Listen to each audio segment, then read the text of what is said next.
사람들이 일어나서 박수 갈채를 보냈다.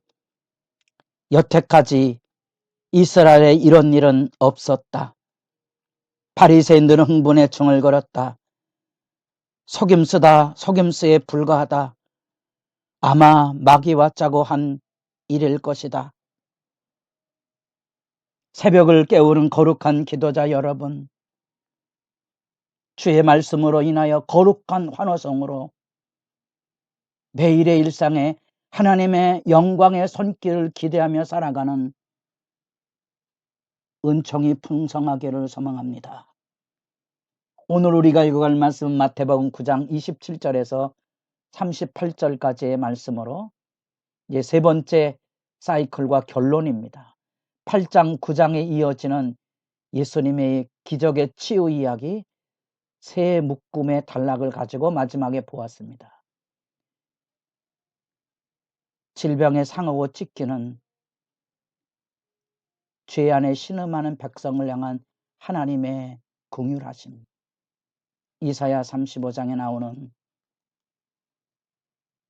연약함과 질병을 긍휼히 여기시고 짊어지시는 긍휼의 치유자의 예수 그리스도의 모습과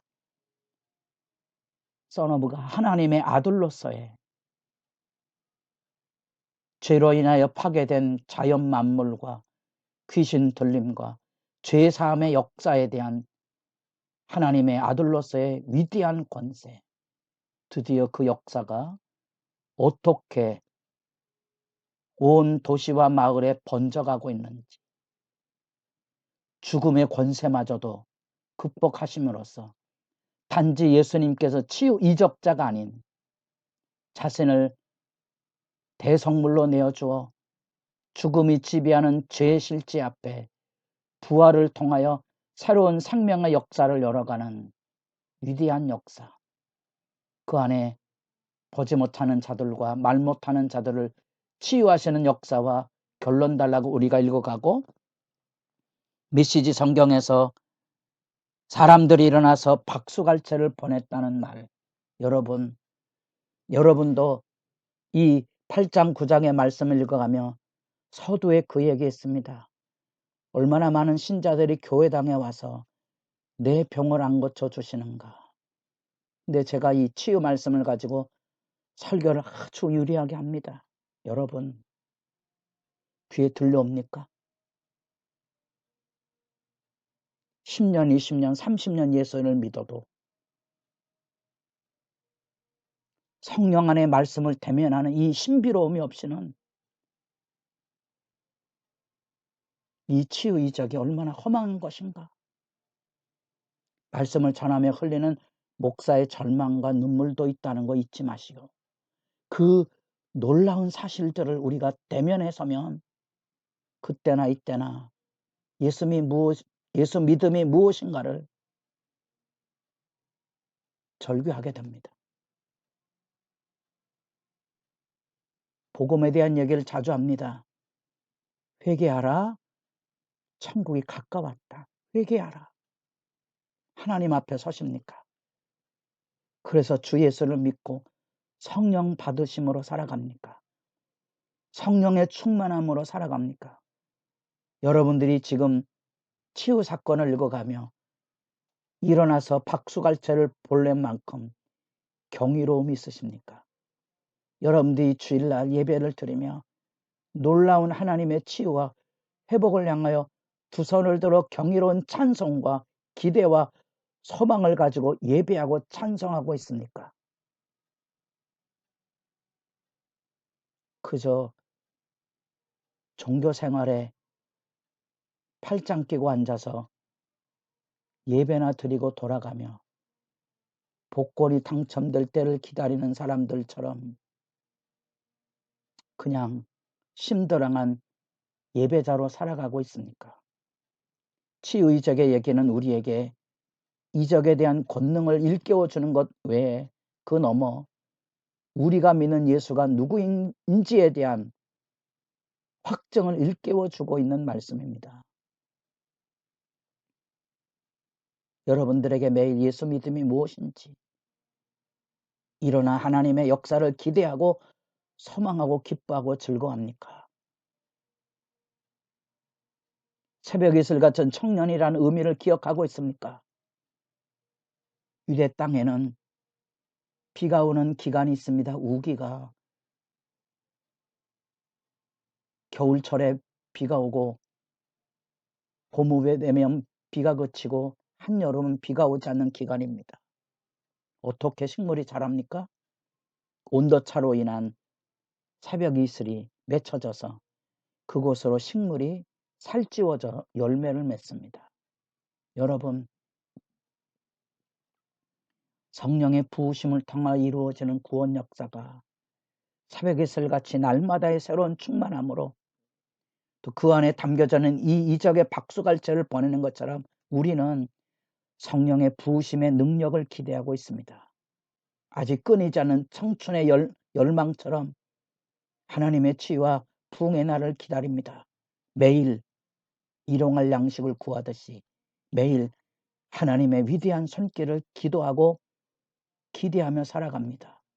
여러분들에게 이 세 번째 단락 안에 그래서 특별히 여기 이 맹인들의 치유 사건을 읽을 때 다윗의 자손이여 우리를 불쌍히 여기소서 예수께서 묻습니다. 이런 물은 마태복음에 처음 나오는 믿음에 대한 주의 환기를 불러 일으키는 질문입니다.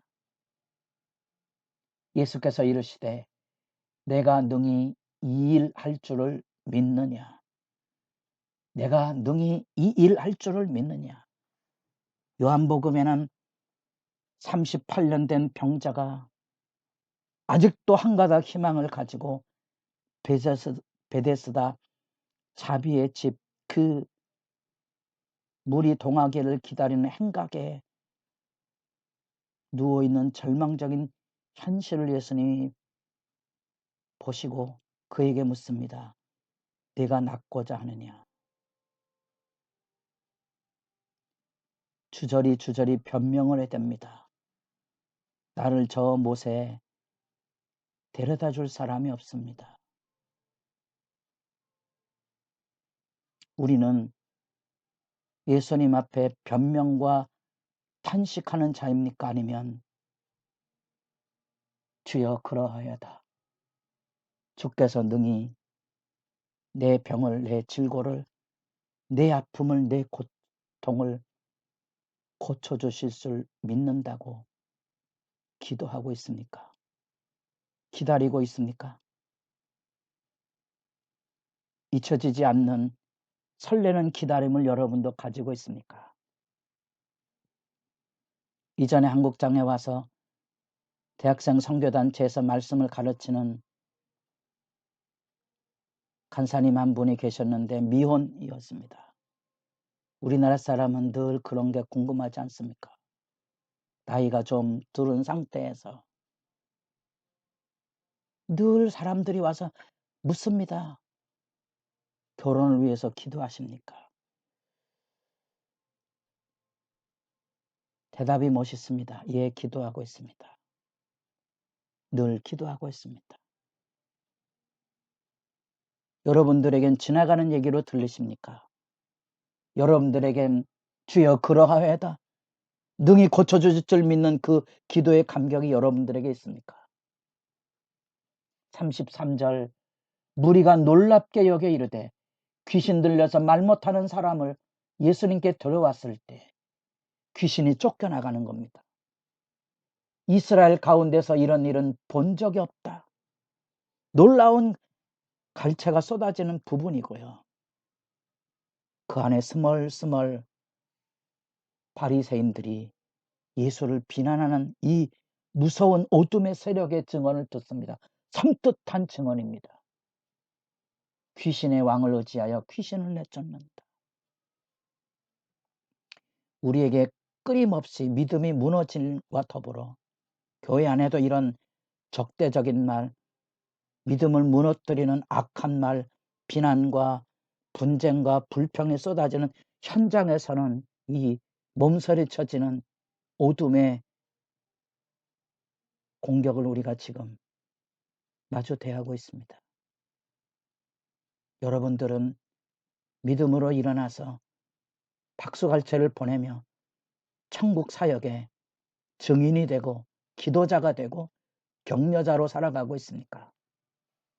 그리고 35절부터 8장 9장의 총사역을 매듭짓고, 특별히 이 말씀은 예수님의 공적 사역이 시작이 되는 마태복음 4장 35절의 말씀과 함께 출발과 매듭이 이루어져서 그 안에 담겨져 있는 얘기. 마태복음 4장 23절, 예수께서 온 갈릴리에 두루 다니사, 이 주님께서 행하셨던 주님의 그 놀라운 사역이 여기 35절에 예수께서 모든 도시와 마을에 두루 다니사 천국 복음을 전파하고 모든 병과 악한 것을 고치시는 주님의 역사를 매듭짓고 있습니다. 이게 주님의 사역입니다. 우리가 주님의 말씀을 보고 이 사역 앞에 서야 합니다. 그러자 이제 이 예수님의 기도를 배웁니다. 백성들을 이른 양처럼 보고 있는 겁니다. 먹자 없이 이른 양처럼 헤매고 있는, 가난과 질병과 심지어 율법에도 소외돼서 하나님의 긍휼의 품에 나오지 못하게 하는 종교적인 장벽들, 종교적인 오만과 자기들만의 잘남의 교리들로 잃어버린 영혼의 아픔, 안타까운 호소가 들려집니다. 추수할 것은 많은데 일꾼이 적다. 여러분들에게도 예수 그리스도의 상상한 구원의 신앙이 여러분 매일 아침을 깨우는 거룩한 기도와 기대를 가지고 일상을 열어가는 일에 폭발적인 능력과 더불어 잔잔한 시냇물과 같은 은혜의 강수가 흘러넘치기를 바랍니다.